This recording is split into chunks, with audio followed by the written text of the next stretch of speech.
If you guys enjoy what I do, be sure to hit that like button and subscribe. It really helps the channel and it's free and easy to do. Before we get started with today's video, I have an announcement to make. After years of telling other people's stories, I finally released one of my own. My novel Eternal Reign is available now in both ebook and paperback format for those of you who are like me and prefer to collect physical media.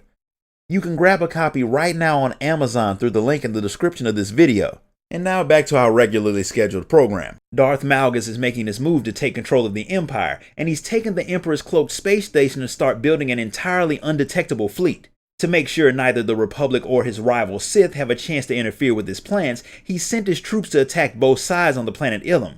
The planet is very important to the Republic, so they can't afford to lose it, but stopping Malgus' attack is important for another reason. The crystals on the planet are the last thing that he needs to finish building his stealth fleet.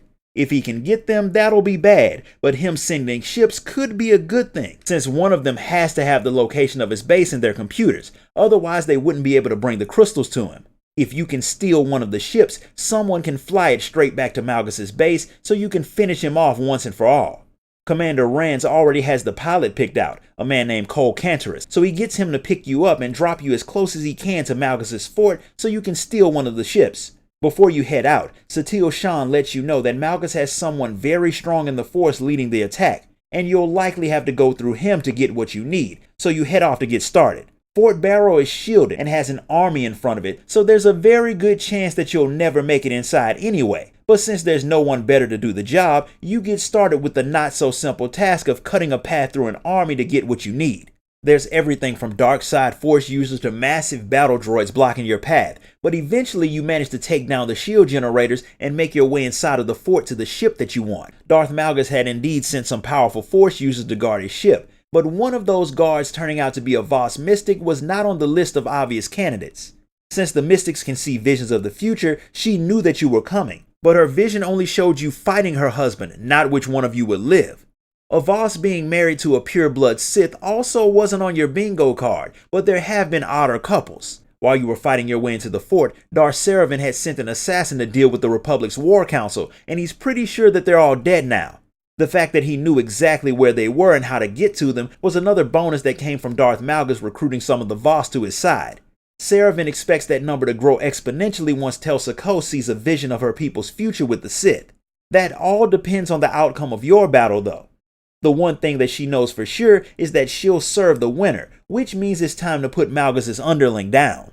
Telsa is sad to see Seravan die because despite him being a Sith, he had been honest about his intentions for her people. Unfortunately, he had also been right about there being an attack on your base, so after you decide to bring the Voss in alive, you race back to the command center to see if anyone else is still alive. Seravan's attack worked, but not as good as he'd hoped. His assassins had managed to set off an explosive in the base, but the top officer survived after getting some bad but not too fatal injuries. All of that is something that can be worried about later. The ship that you captured has the location of Malgus' base, so Cole is going to take you there immediately, and the fleet will follow so you won't have to face Malgus' army alone. Everyone is afraid of what Darth Malgus can do with a fleet of ships that can't be detected, so once the homing beacon is installed on your recently stolen ship, you catch a ride to the station and get started with hunting for Malgus while breaking everything that you come across that looks important. The Sith Lord station is guarded by even more powerful droids and force users than his fort had been, but Malgus isn't the one responsible for the highly advanced weapons that are being used against you. Arcus Woad and his Schism Collective are the ones responsible for that. Their skills with all things technology are highly advanced, but the experiments that they did were so inhumane that the Republic banned them. Malgus doesn't have any of the moral hang-ups that most people do, so he got them to work for him.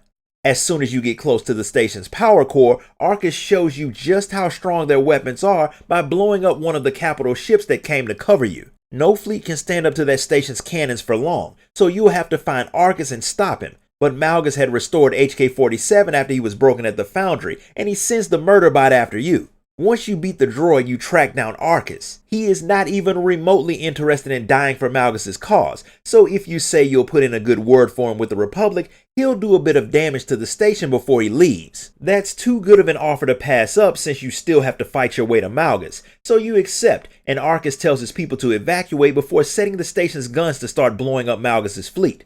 All that's left now is for you to deal with the new Emperor. He has a lot of guards, but he sends them away because he's more than confident in his ability to take you on by himself.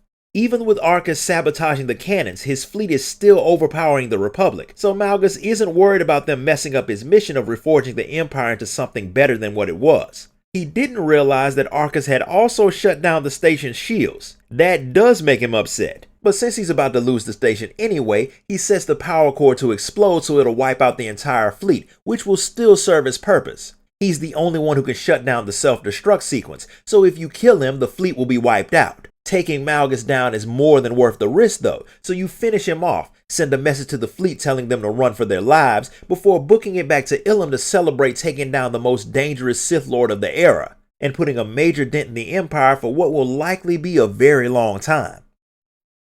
This concludes the story of the false Emperor Flashpoint. If you enjoyed this video, be sure to like it, comment, share it, and subscribe. Grab a copy of my novel on your way out, and I'll see you all next time.